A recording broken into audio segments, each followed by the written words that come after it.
Alors, la marge brute. J'aimerais bien savoir, pour vous, au fond, quelle est la définition de la marge brute. Ou, attention, on l'appelle aussi la marge commerciale. Donc, si vous entendez marge brute ou marge commerciale, pas de souci, c'est au départ la même chose. Donc, la marge brute, on va dire qu'elle est vraiment plus utilisée, si vous voulez, dans les activités de négoce, notamment. Elle va pouvoir mesurer la différence entre le prix de vente, notez-vous bien ça, la différence entre le prix de vente et le coût de revient d'un produit. Je vais vous donner, vous inquiétez pas, et puis vous l'aurez de toute manière en dessous du cours, la formule, et vous aurez toutes les formules d'ailleurs sur NetApp. Juste en dessous, vous aurez qu'à scroller down. Alors, scroller down, pour ceux à qui l'anglais ne parle pas, c'est juste de faire dérouler le menu ci-dessous. Et donc, du coup, vous aurez toutes les réponses à vos questions. Mais je vous incite quand même à un moment donné, noter ces formules, les écrire, juste pour que ça rentre un peu plus et pour que vous puissiez les utiliser facilement. Et quand vous allez être à l'examen sur une étude de cas particulière, vous puissiez reconnaître ce qu'il y a à faire et donc du coup que ça sorte beaucoup plus facilement pour tout ce qui est voilà, taux de marque, etc., marge brute, marge commerciale. Donc, en fait, notre marge, elle fait varier le prix de vente. Ben oui, plus vous aurez une marge importante, plus votre prix de vente va être important. Moins votre marge va être importante, moins le prix de vente sera important. Regardez par exemple ce qui se passe dans les grandes surfaces.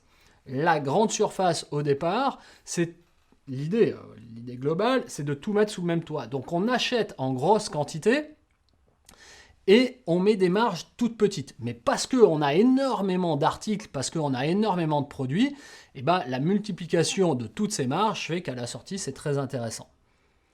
Prenons l'exemple opposé, par exemple le monde du luxe, où la marge va être très très forte, va être très importante. On sait qu'il y a des marges très conséquentes dans le luxe, mais pour justement rendre le produit rare, et du coup, on ne va pas en vendre beaucoup, mais à chaque fois qu'on va vendre, eh ben, on aura une marge qui sera effectivement importante.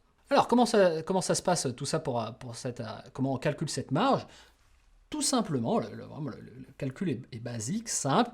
C'est votre prix de vente hors taxe moins le prix d'achat hors taxe qui va nous égaler la marge brute hors taxe.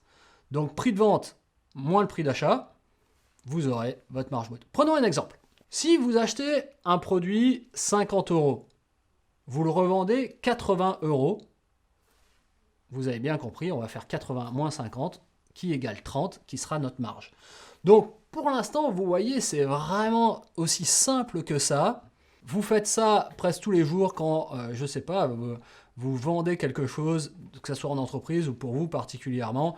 Si vous, j'en sais rien moi, vous voulez faire une revente de quelque chose, d'un produit que vous avez déjà acheté, que vous voulez faire une marge dessus, et ben vous allez tout simplement calculer votre marge en fonction de votre prix d'achat et de votre prix de vente. Et la différence entre ce prix d'achat et ce prix de vente sera la marge commerciale. Tout simple pour ce chapitre 2, tout simple pour cette marge brute. On passe à la suite.